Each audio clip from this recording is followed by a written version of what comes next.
Yung mga kapintura, ang ginamit pala natin na primer diyan ay yung Ansel Urethane, Synchromate Automotive.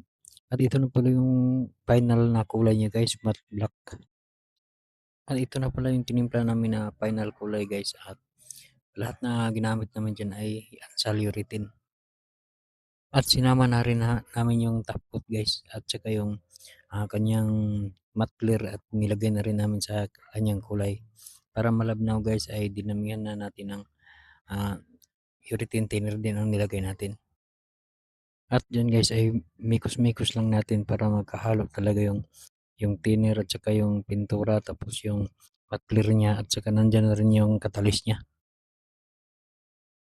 At dito guys ay pinadaanan lang natin ng liha na 120 para mawala yung gaspang niya, kasi first coat pa lang yung ano natin, nagawa natin diyan.